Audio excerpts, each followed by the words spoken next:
세상 끝날까지 지켜주시네. 주님만이 내 아픔 아시며 주님만이 내 맘 어루만지네.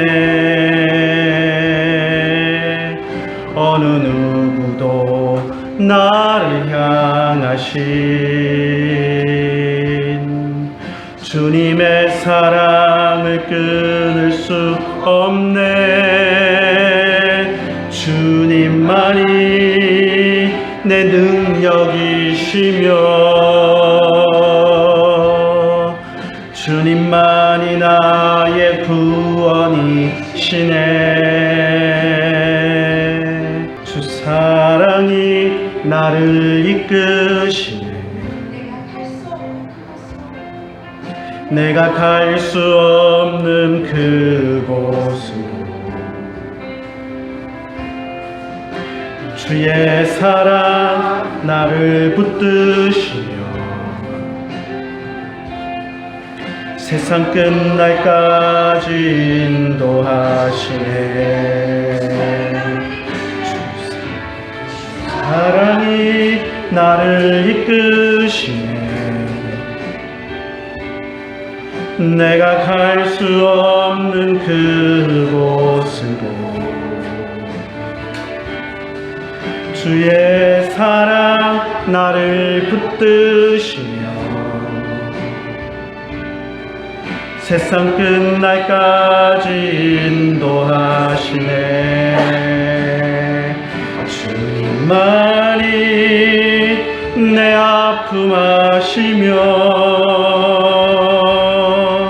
주님만이 내 맘 어루만지네. 어느 누구도 나를 향하신 주님의 사랑을 끊을 수 없네. 주님만이 내 아픔 아시며 주님만이 내 맘 어루만지네. 어느 누구도 나를 향하신 주님의 사랑을 끊을 수 없네. 주님만이 내 아픔 아시며 주님만이 내 맘 어루만지네. 어느 누구도 나를 향하신 주님의 사랑을 끊을 수 없네. 주님만이 내 능력이시며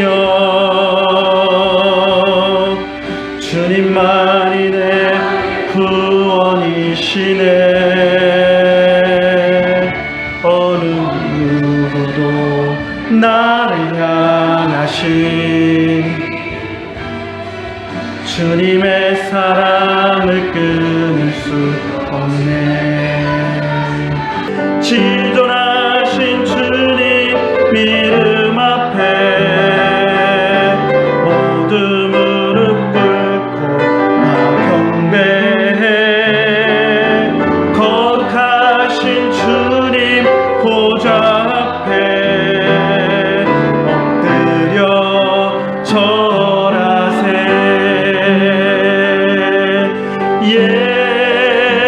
예수는 그리스도, 예수는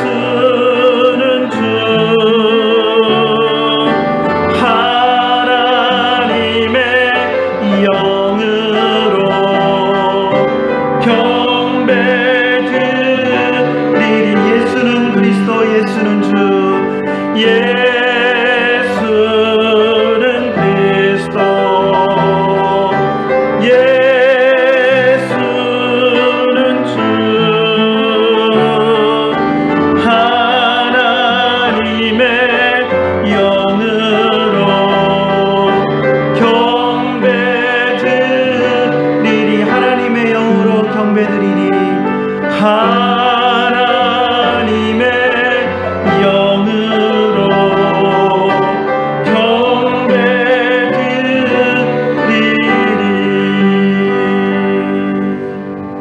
같이 묵상 기도하심으로 주인 예배 하나님 앞에 드리겠습니다.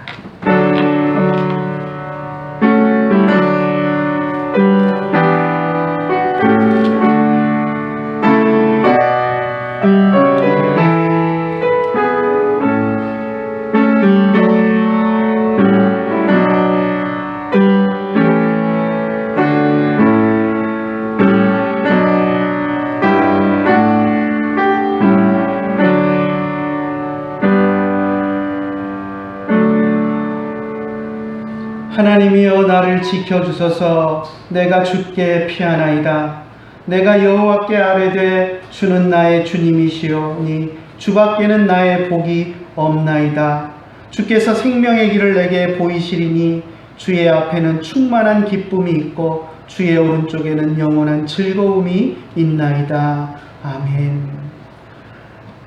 하나님 아버지 은혜를 감사합니다. 오늘도 변함없는 사랑으로 저희들을 대하여 주시고 우리가 주님 전에 나와서 엎드리며 하나님 앞에 예배할 수 있도록 인도하여 주심을 감사를 드립니다. 우리가 드리는 이 예배가 하나님 앞에 온전히 상달되는 예배가 되게 하여 주시고 주님 안에서 우리가 기뻐하며 주님이 주시는 은혜를 체험하는 귀한 예배의 시간이 될 수 있도록 인도하여 주시옵소서. 이 시간 주님께서 우리와 함께하여 주시고 우리의 예배를 받아주실 줄 믿사옵고 우리 주 예수님의 이름으로 기도드리옵나이다. 아멘. 찬송가. 나의 마음에 근심 구름 가득하게 덮이고 슬픈 눈물 하염없이 흐를 때 인자하고 부드러운 음성으로 부르사 나를 위로하리 누가 있을까. 주 예수 주 예수 주 예수밖에 누가 있으랴. 슬퍼 낙심될 때에 내 친구 되시는 주 예수밖에 다시 없도다.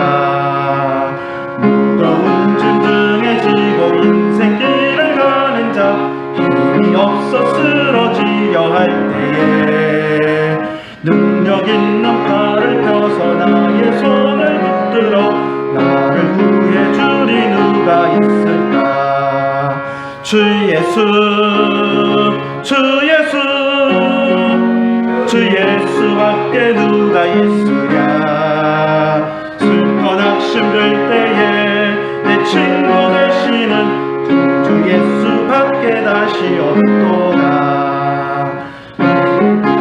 여라보니 부끄럽고 괴로워 자나깨나 맘에 평안 없을 때 주한 죄인 용납하고 내어주시고 깨끗하게 하시니가 누굴까. 주 예수 주 예수 주 예수밖에 누가 있으랴.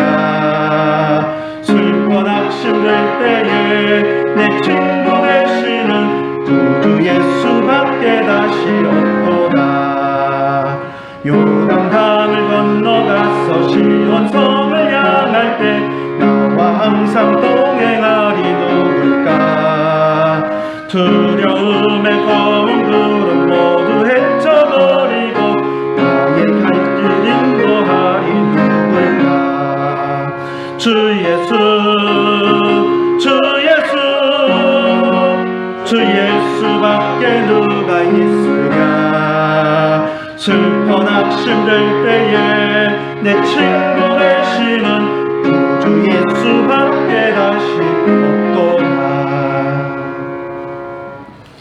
다같이 사도신경으로 신앙 고백하겠습니다.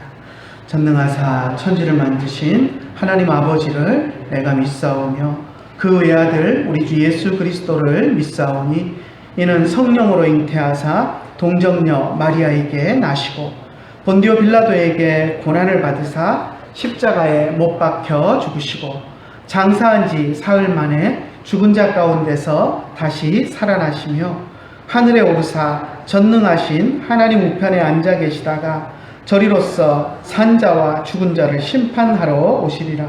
성령을 믿사오며 거룩한 공회와 성도가 서로 교통하는 것과 죄를 사하여 주시는 것과 몸이 다시 사는 것과 영원히 사는 것을 믿사옵나이다.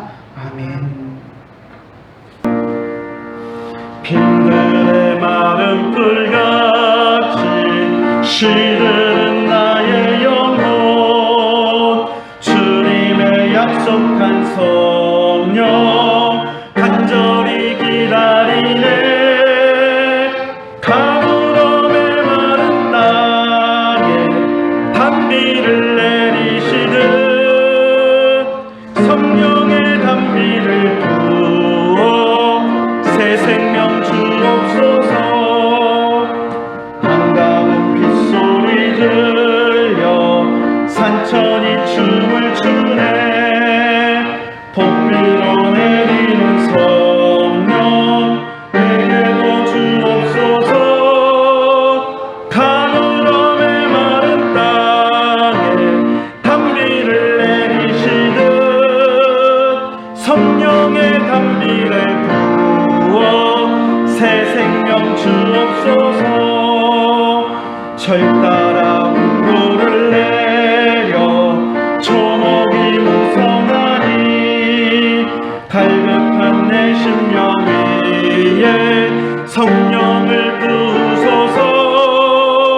가물음의 마른 땅에 단비를 내리시듯 성령의 단비를 부어 새 생명 주옵소서. 참되신 사랑의 언약 어길 수 있사오랴. 오늘의 흡족한 은혜 주실 줄 믿습니다. 가물음의 마른 땅에 단비를 내리시듯 성령의 단비를 부어 새 생명 주옵소서.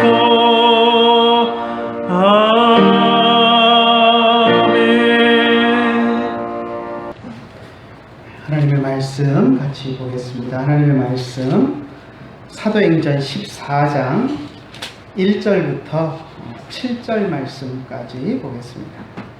이에 이고니온에서 두 사도가 함께 유대인의 회당에 들어가 말하니 유대와 헬라의 허다한 무리가 믿더라.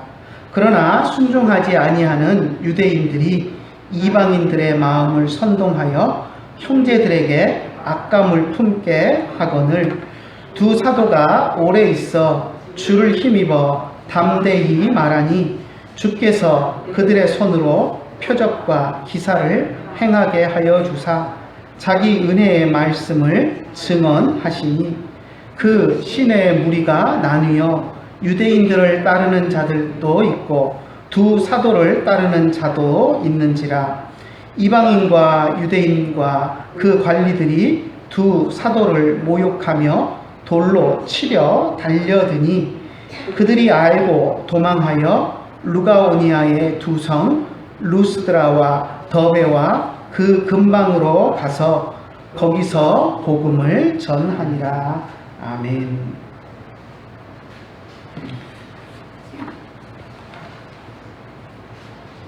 우리가 바울의 우리가 보통 1차 선교여행, 1차 전도여행이라고 말하는 그 과정들을 살펴보고 있는데요. 바울의 1차 선교여행은 구브로 섬을 지나서 그리고 비시디아 안디옥으로 이어졌습니다. 그리고 지난주에 우리가 바울과 바나바가 비시디아 안디옥에서 복음을 전하는 모습을 살펴보았었습니다. 유대인의 회당에서 복음을 전했었지만 많은 경건한 이방인들이 복음에 관심을 보였고요. 또 한 주 후에 다시 와서 말씀을 전해달라라고 해서 한 주 후에 회당에서 복음을 전했을 때에는 소문을 듣고 거의 온 도시의 사람들이 다 몰려올 정도로 복음에 대한 관심이 뜨거웠던 것을 우리가 보았습니다. 물론 대부분 유대인들은 바울과 바나바를 시기했고 또 배척했지만 많은 이방인들이 복음을 받아들였고요. 또 그들에 의해서 인근 다른 지역으로 또 복음이 퍼져나가는 그런 모습을 우리가 보았었습니다. 비시디아 안디옥에 사는 유대인들은 대부분 바울과 바나바가 전하는 복음을 싫어했습니다. 그리고 도시의 이방인들이 그들을 주목하는 것조차도 달가워하지 않았습니다. 그래서 이 유대인들의 대부분은 바울과 바나바를 박해했고 또 그 도시의 유력자들을 선동해서 바울과 바나바를 도시에서 쫓아내기로 결의했습니다. 그래서 비시디아 안디옥에서 복음을 전하던 바울과 바나바는 유대인들에 의해서 더 이상 그 도시에 머물 수 없었고 쫓겨나게 되었습니다. 하지만 바울과 바나바는 그 도시 안에 복음이 전파되고 또 믿는 사람들에 의해서 교회가 생겨나는 것을 보면서 기쁘기 그지 없었습니다. 비시디아 안디옥에서 쫓겨난 바나바와 바울은 이제 동편에 있는 이고니온이라는 도시로 이동을 합니다.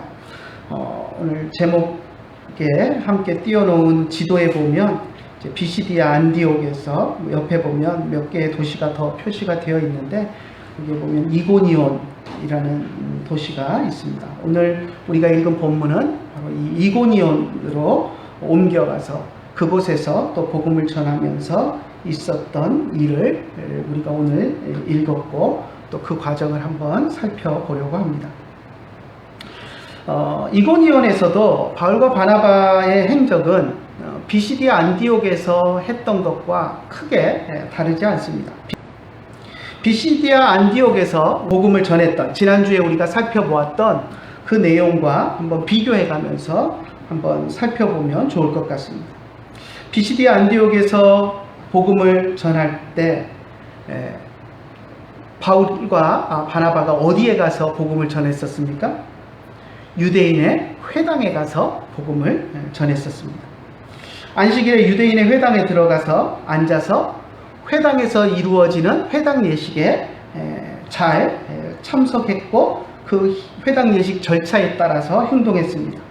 그리고 율법과 선지서를 읽은 후에 회당장이 그 성경에 대해서 누가 나와서 강론할 사람이 있겠느냐라고 초청했을 때 바울이 손을 들고 나가서 회당에서 읽은 율법과 선지서의 내용을 예수님과 연관시켜서 이야기하면서 복음을 전했던 것을 우리가 보았습니다. 이 이고니온으로 옮겨와서도 크게 다르지 않았습니다. 1절 한번 같이 읽어볼까요? 이에 이고니온에서 두 사도가 함께 유대인의 회당에 들어가 말하니 유대와 헬라의 허다한 무리가 믿더라.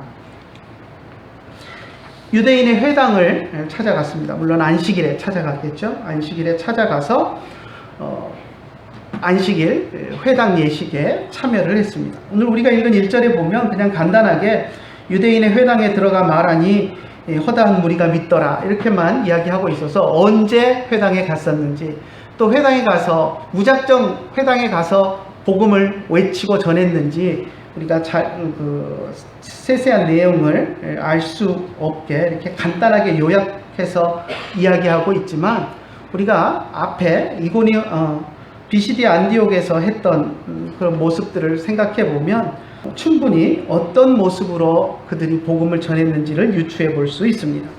안식일에 유대인의 회당에 찾아가서 회당 예식에 따라서 예배하는 모든 절차를 함께 했고 그리고 그 가운데서 이제 읽은 선지서와 또 율법을 가지고 예수님을 소개하고 복음을 전하는 그런 형태가 되었던 것입니다. 비시디아 안디옥에서 했던 것처럼 유대인의 회당에 찾아가서 복음을 전했습니다. 자, 두 번째, 비시디아 안디옥의 회당에서 바울과 바나바의 설교를 듣고 회심했던 사람들이 어떤 사람이었던가 한번 우리 생각을 해봅시다. 회당에는 유대인들의 회당이지만 그 안에 경건한 헬라인들, 이방인들이 많이 있었습니다. 특히 다음 안식일에 한 번 더 와서 말씀을 전해달라라고 해서 그 다음 주에 다시 가서 말씀을 전할 때에는 회당 앞에 거의 안디옥시의 모든 사람들이 다 모여 있을 정도로 그렇게 뜨거운 관심을 가졌던 것들을 우리가 보았었습니다. 그리고 그 가운데 많은 사람들이 바나바와 바울의 설교를 듣고 주님을 영접했었습니다. 이고니온에서도 비슷한 현상이 일어났습니다. 금방 우리가 읽었던 1절에 보면 회당에 들어가서 말하니 유대와 헬라의 허다한 무리가 믿었다라고 이야기하는 것을 볼 때 비시디 안디옥에서 일어났던 것처럼 많은 사람들이 복음에 관심을 가졌고 또 유대인뿐만 아니라 많은 이방인들, 헬라인들이 복음을 믿고 예수님을 영접했던 것을 우리가 알 수 있습니다. 바울과 바나바가 복음을 전할 때마다 어떻게 그렇게 많은 사람들이 복음을 마음속에 영접하고 받아들일 수 있었을까요? 그것은 성령의 도우심이 없이는 불가능합니다. 사람의 언변이나, 물론 바울이 많은 학식이 있고 지식이 있고 또 바울이 언변이 훌륭했던 것을 우리가 짐작해 볼 수 있습니다. 하지만 사람의 언변이나 능력으로 되는 것이 아니라 이것은 하나님께서 성령으로 역사하셔서 그 많은 사람들의 마음을 움직여 주셔서 그 마음에 믿음을 심어 주실 때 가능한 것입니다. 3절 한번 같이 읽어볼까요? 두 사도가 오래 있어 주를 힘입어 담대히 말하니 주께서 그들의 손으로 표적과 기사를 행하게 하여 주사 자기 은혜의 말씀을 증언하시니. 입으로 복음을 증거한 것은 바울과 바나바지만 3절 마지막에 보면 하나님께서 자기 은혜의 말씀을 증언하셨다. 하나님이 스스로 하나님의 말씀을 증언하시고 그것이 참되시다라는 것을 보여주셨다라고 이야기합니다. 바울과 바나바의 손으로 기적과 기사를 행하게 하셔서 사람들이 바울과 바나바의 말이 하나님이 말씀하시는 참된 하나님의 말씀임을 믿을 수 있도록 하나님이 역사하셨다라는 것을 우리에게 이야기해 주고 있는 것입니다.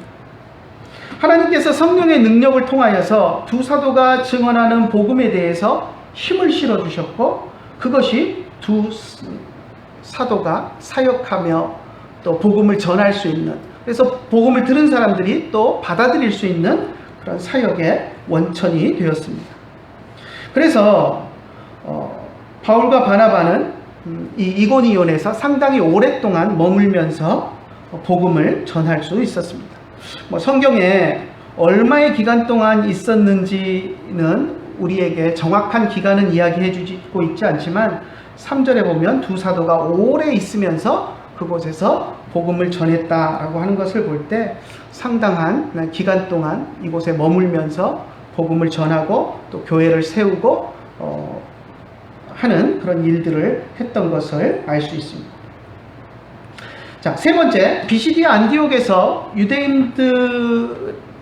유대인의 회당에서 복음을 전했을 때 바울과 바나바는 유대인들의 시기와 질투를 받았었습니다. 그리고 그 도시에서 더 이상 머물 수 없게 되어서 쫓겨나는 그러한 일을 경험해야 했었습니다. 2절에 보니까, 오늘 우리가 읽은 2절에 보니까 옮겨온 이고니온에서도 물론 상당히 오래 그곳에 머물기는 했지만 결국 유대인들의 시기와 질투 때문에 그곳에서도 오래 머물지 못하고 떠나갈 수밖에 없었던 것을 보게 됩니다. 2절 한번 읽어볼까요? 그러나 순종하지 아니하는 유대인들이 이방인들의 마음을 선동하여 형제들에게 악감을 품게 하거늘. 유대인 가운데도 일부는 복음을 받아들이는 사람들이 있었지만 받아들이지 않는 유대인들이 이방인들의 마음을 선동하여, 그러니까 그 도시를 움직이고 있는 유력자들이죠. 그들의 마음을 선동하여서 바울과 바나바에게 악감정을 품게 만들었다라고 이야기합니다. 물론 비시디아 안디옥에서와는 다르게 이고니온에서는 좀 오래 머물 수 있었습니다. 하지만 그들의 마지막은 다르지 않았습니다. 결국 이고니온에서도 유대인들의 시기 질투로 모함을 받아서 결국 쫓겨나는 그런 신세가 되었습니다.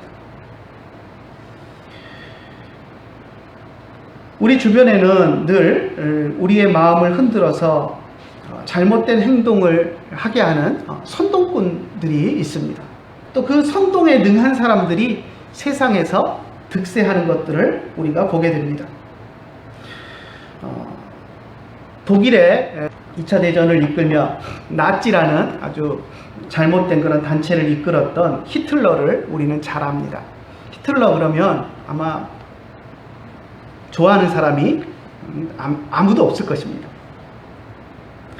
그리고 그 히틀러에 대해서 우리가 잘못된 사람이고 어떻게 저런 사람이 있을 수 있을까라고 생각을 하는데, 한편으로 그 히틀러를 어떻게 2차 대전 그 당시에는 독일 사람들이 히틀러 같은 사람을 지지하고 지도자로 따를 수가 있었는가 하고 의아해합니다.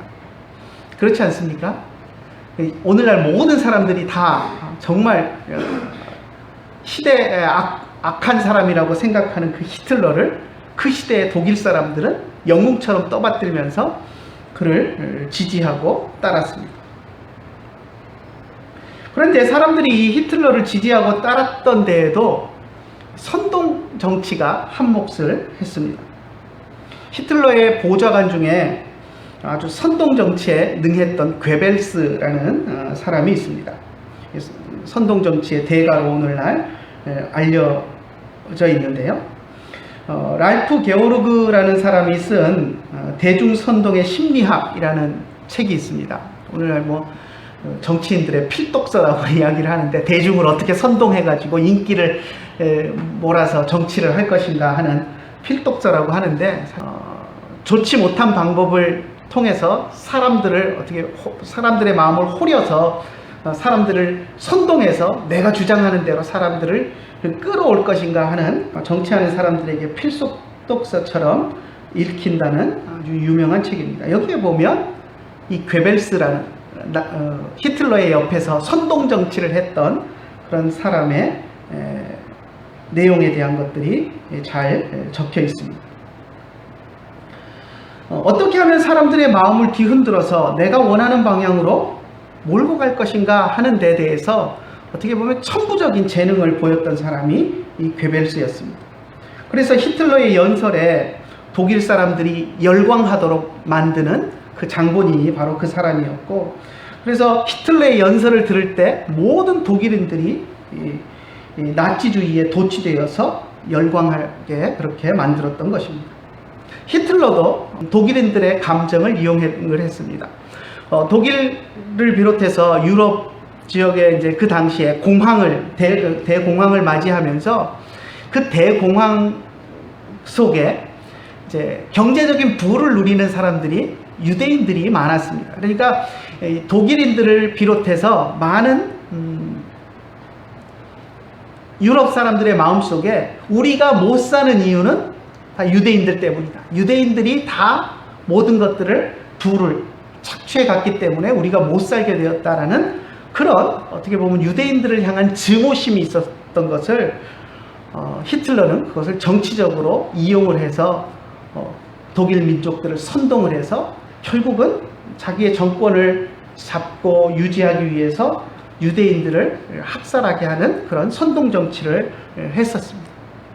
유대인 대학살 같은 만행을 애국이라는 이름으로 저질렀고요, 민족주의라는 이름으로 저질렀습니다. 이것은 히틀러 혼자 한 것이 아니라 히틀러의 선동 정치에 노란한 독일 모든 국민들이 했던 일이었습니다. 우리도 비슷한 일본에 대한 우리 한국 사람들의 그런 악감정이 있습니다. 그렇죠? 일본에게 식민 지배를 당했고 했던 그 기억 때문에 우리는 일본을 미워하는 감정이 있습니다. 근데 오늘날 정치인들도 그것을 이용을 하는데요, 일본에 대한 우리의 악감정을 정치적으로 이용하는 그런 모습들을 보게 됩니다. 물론 일본이 잘못한 것에 대해서 우리가 정당하게 역사적인 것들을 청산하고 또 사과를 요구하고 하는 것은 할 수 있지만, 그것에서 더 지나쳐서 우리가 일본을 향해서 악한 감정을 품고 그들을 무조건 미워하게 만들고 무조건 일본을 비난하고 일본 사람들은 다 죽여도 괜찮다라는 그런 마음까지를 갖게끔 우리의 마음을 선동하는 것은, 그것은 아주 잘못된 것입니다. 그래서 우리가 뭐 정치에서도 그렇고요, 또 종교적인 면에서도 그렇고, 오늘날도 우리들이 혹시 선동되고 있지는 않은가 하는 그런 면들을 우리가 생각해야 합니다. 오늘날도 우리 정치인들이 이 선동 정치를 아주 잘합니다. 그래서 대표적인 것을 하나를 예를 든다면 전두환 대통령 때 평화의 댐 같은 것입니다. 여러분도 아마 다 평화의 댐 성금 다 내셨던 기억이 있을 것입니다. 초등학생, 중학생들까지 다 동원해서 북한이 위에서 뭐 댐을 터트려 갖고 대한민국에 물난리가 나게 할 것이다 라고 하면서 평화의 댐을 짓는다고 코 묻은 돈까지 다 성금을 걷어가지고 그 불안감을 조성을 시키고 국민들을 똘똘 뭉치게 해서 성금을 내게 만들었습니다. 그런데 그 댐이 지어졌나요? 평화의 댐이? 안 지어졌습니다. 짓는 신용만 하다가 말았고, 그때 거친 성금은 다 어디로 갔는지 아무도 모릅니다. 아마 전두환 씨 뭐 지금 암에 걸려가지고 초췌한 모습으로 언론에 나오고 하는 모습을 보이던데, 아마 다 자기 주머니로 아니면 측근들의 주머니로 다 들어갔겠죠. 어디로 사라져 버렸는지 오리무중입니다. 그렇게 국민들을 선동해서 성금까지 내게 하고 해가지고 끌고 가는, 그것이 바로 이 선동 정치의 위력입니다. 오늘날도 정치인들은 이런 선동에 능한 사람들이 정치에 성공하는 그런 모습을 봅니다. 뭐 정치인들 뿐이겠습니까?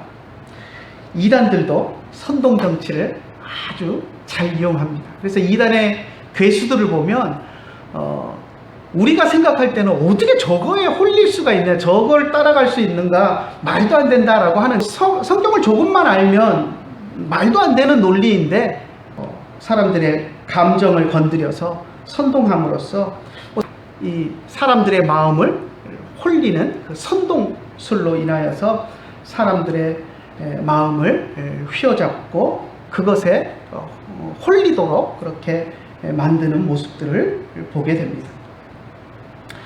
오늘 우리가 읽은 본문에도 보면 이 유대인들이 이고니온 도시의 유력자들을 선동해서 바울과 바나바가 더 이상 그곳에 머물 수 없도록 만드는 모습을 볼 수 있습니다. 5절 한번 같이 읽어볼까요?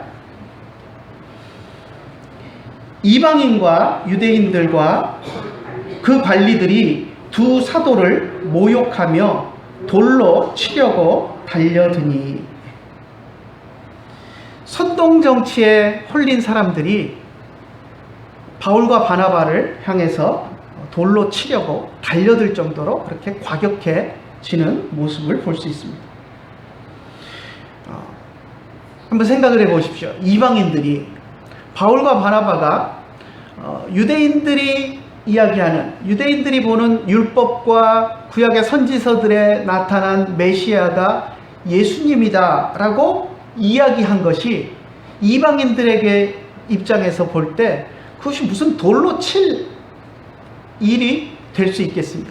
만약에 유대인들이라면 유대인들의 입장에서 생각할 때 예수님을 하나님의 아들이라고 한다 그러면 뭐 신성모독이다 그러면서 부글부글 끓으면서 옛날에 바울이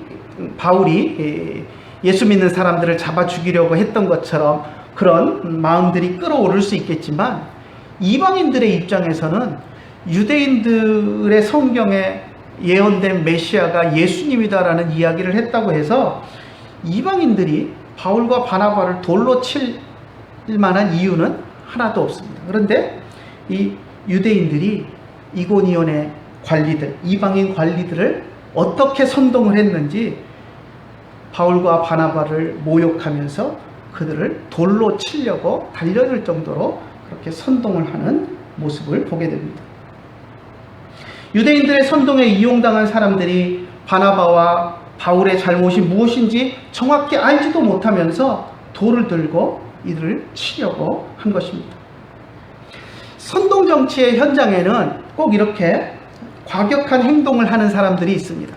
선동당에서 과격한 행동으로 앞장서서 돌을 들고 막 쇠파이프를 들고 나서서 설칩니다.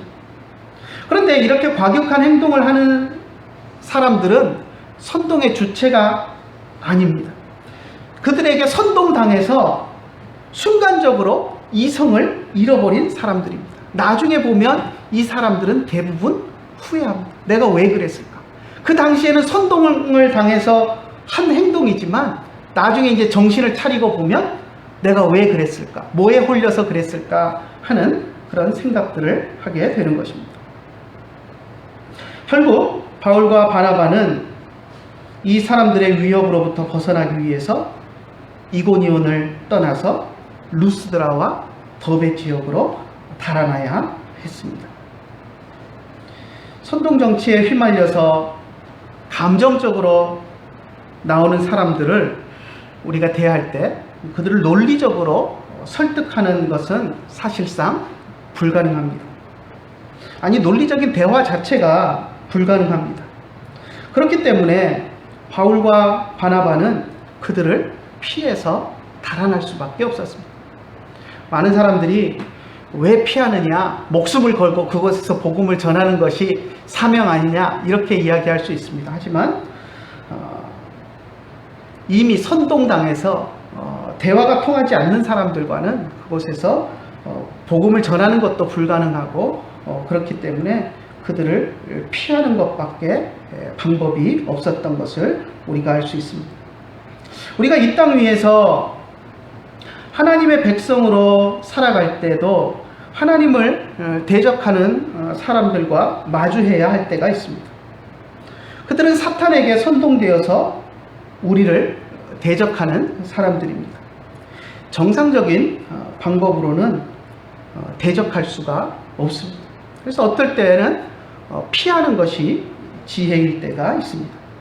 하지만 우리의 믿음과 복음을 결코 포기할 수는 없습니다. 그래서 바울과 바나바가 이고니온에서 떠나서 이제 더베와 다른 도시들로 또 옮겨가지만 또 옮겨가는 그곳에서도 복음을 전하는 사도들로서의 삶을 살아가는 모습들을 보게 됩니다.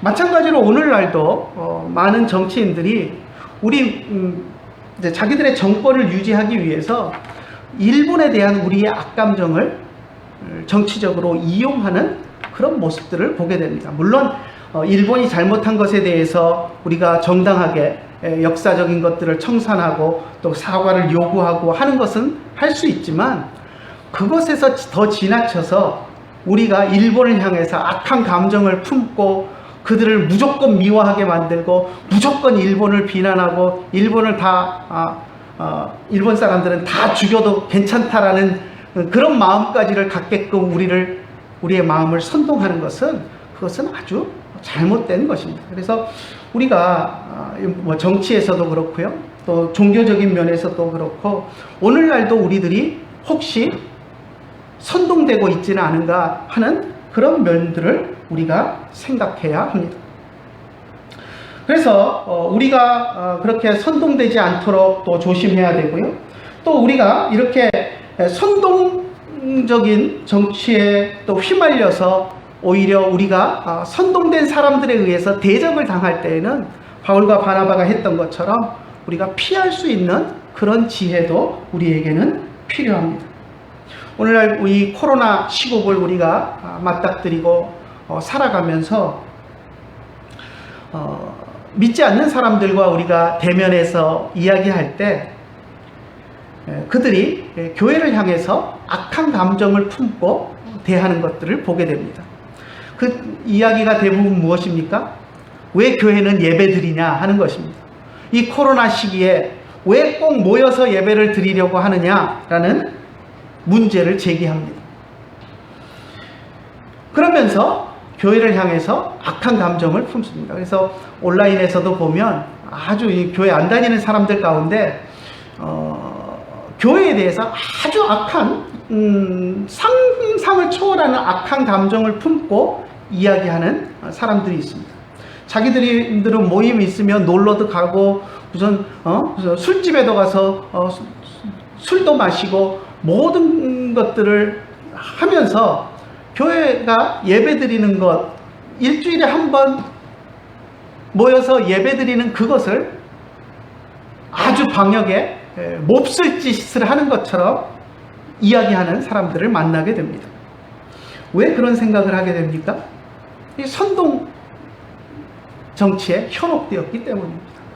교회가 어떻게 예배드리는지, 교회가 정말 방역에 불리한 상황인지 전혀 현실감 없이 그냥 정부에서 계속 교회에서 교회발 코로나다, 코로나만 걸리면 교회 다니는 사람이 식당에서 걸렸던 학교에서 걸렸던 직장에서 걸렸던 그냥 전주에 교회 간 사람이 코로나 걸리면 교회발이다 하면서 설레발을 치고 교회를 공격하니까 거기에 선동이 되어서 교회는 코로나의 온상인 것처럼 그렇게 우리를 대하는 사람들이 있습니다.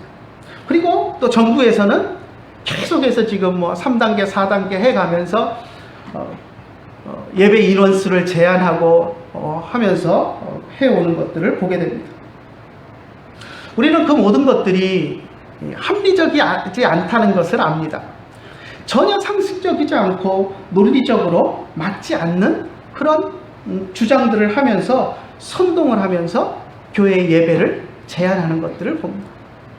그래서 일부 몇몇 교회들 가운데에는 정부의 그런 정책에 대해서 반기를 들고 인원수 제한과 상관없이 모여서 예배하면서 이렇게 정부의 정책에 아주 노골적으로 대놓고 대항하는 그런 교회들도 몇몇 있습니다. 그런 교회들을 보면서 많은 사람들이 손가락질합니다. 비난합니다. 저러다가 코로나 터지면 어떡하려고 생각 없는 사람들이다 하면서 비난합니다. 하지만 우리는 그 비난에 동참해서는 안 됩니다. 우리가 거기에 선동되어서는 안 됩니다. 물론 그것이 옳지 않는 방법이다라는 것을 우리는 압니다. 정부에서 교회를 향해서 인원수를 제한하고 하는 것들이 정상적이고 상식적이지 못한 그런 방법이라는 것을 우리가 압니다. 하지만 우리가 그들과 대적하고 싸우지 않는 것은 우리가 믿음이 없어서도 아니고 우리가 용기가 없어서도 아닙니다. 바울과 바나바가 이고니온에서 자기들을 대적하는, 선동되어서 자기들을 공격하고 돌로 치려는 사람들에게 맞서서 돌에 맞아 내가 순교할 각오로 복음을 전하겠다 하고 그들과 맞서지 않은 것이 믿음이 없어서가 아니라 용기가 없어서가 아니었던 것처럼 오늘날 우리가 정부를 향해서 왜 10%로 제한하느냐, 우리 더 모여도 상관없다, 우리 오전 예배, 오후 예배 다 드릴 것이다 하면서 맞서도 그것을 잘못이라고 이야기할 수 없습니다. 하지만 왜 우리가 그렇게 맞서지 않고 정부의 요구에 따라서 19명으로 제한을 하면 19명 이내에서 예배드리려고 하고 10%로 제한하면 또 25명, 6명으로 제한하면서 예배드리려고 하고 우리가 스스로 그렇게 정부의 이야기에 순응하면서 우리가 예배를 드립니다. 우리가 힘이 없어서입니까? 신앙이 없어서입니까? 아닙니다. 선동될 그들과 맞닥뜨려서 부딪혀서 싸워봐야 좋은 일이 없기 때문에, 그들과 대화가 통하지 않기 때문에 그들의 그런 모습들에 우리가 그들을 피해서 맞추어 갈 수밖에 없는 것입니다. 그래서 우리가 이 땅 위에서 하나님의 백성으로 살아갈 때도 하나님을 대적하는 사람들과 마주대하고 또 하나님을 대적하는 사람들에 의해서 선동되어서 과격하게 나오는 그런 사람들에 대해서 우리가 대항할 때 무조건 옳고 그름만을 따져서 대항하는 것이 아니라 상황에 따라서 유연하게 대처하고 또 때로는 피하는 것이, 또 때로는 그들의 말에 순응하면서 또 피해가는 것이 복음을 위해서, 하나님 나라를 위해서 더 유리할 수 있다라는 것을 우리가 생각하면서 또 지혜롭게 행동할 수 있는 우리들이 되기를 간절히 소원합니다. 하지만 우리의 믿음과 복음은 결코 포기할 수 없습니다. 어떤 상황에서도 우리는 믿음을 붙들어야 하고 또 예수 그리스도의 복음을 전하는 일에 힘써야 합니다.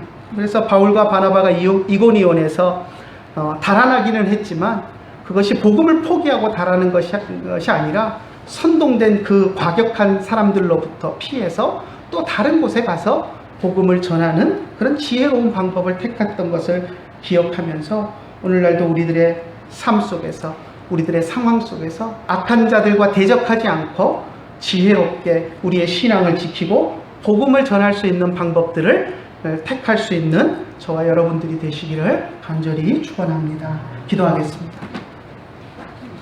하나님 아버지, 은혜를 감사합니다. 오늘도 저희들을 사랑하여 주시고 주님 앞에 나와서 또 상황에 따라서 가정에서 온라인으로 예배할 수 있도록 인도하여 주심을 감사합니다.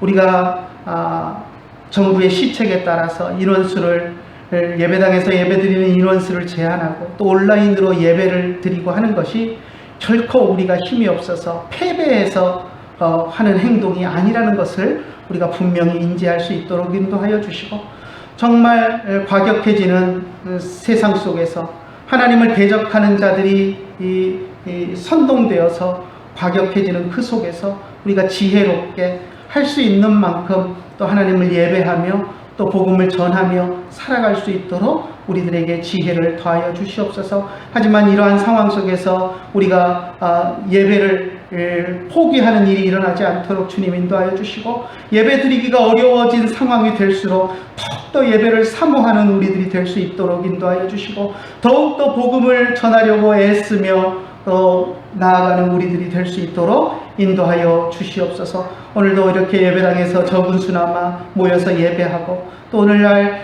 또 온라인이라는 매체를 통하여서 또 함께 한 공간에 있지는 않지만 함께 예배할 수 있게 하심을 감사드리며, 또 이 모든 것들이 또 주님이 우리에게 주시는 복임을 생각하면서 예배하며 주님을 사모하며 살아갈 수 있는 우리들이 될 수 있도록 인도하여 주시옵소서. 오늘도 귀한 예배 시간을 우리에게 허락하여 주시고 귀한 말씀을 주심을 감사드리며 우리 주 예수님의 이름으로 기도드리옵나이다.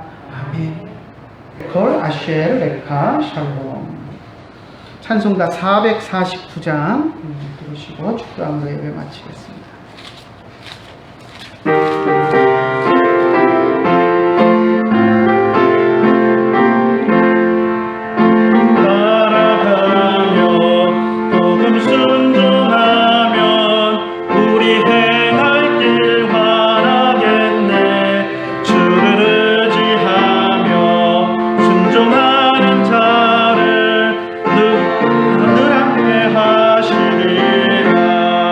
늘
은혜 풍성케 하시리라. 의지하고 순종하는 길은 예수 안에 즐겁고 복된 길이로다. 주를 힘입어서 말씀 잘 배우고 주를 모시고 살아가세. 주를 의지하며 항상 순종하면 주가 사랑해 주시리라. 의지하고 순종하는 길은 예수 안에 즐겁고 복된 길이로다. 기도하겠습니다. 이제는 우리 주 예수 그리스도의 크신 은혜와 하나님 아버지의 극진하신 사랑과 성령님의 감화하시고 감동하시고 우리 가운데 교통하심이 이제 주님 앞에 나와서 예배하며 하나님께서 우리에게 주시는 은혜 속에 거하며 또 우리의 믿음과 신앙을 지키며 살아가기를 소원하는 주의 사랑하는 자녀들 머리 위에 이제로부터 영원토록 함께 계실지어다. 아멘.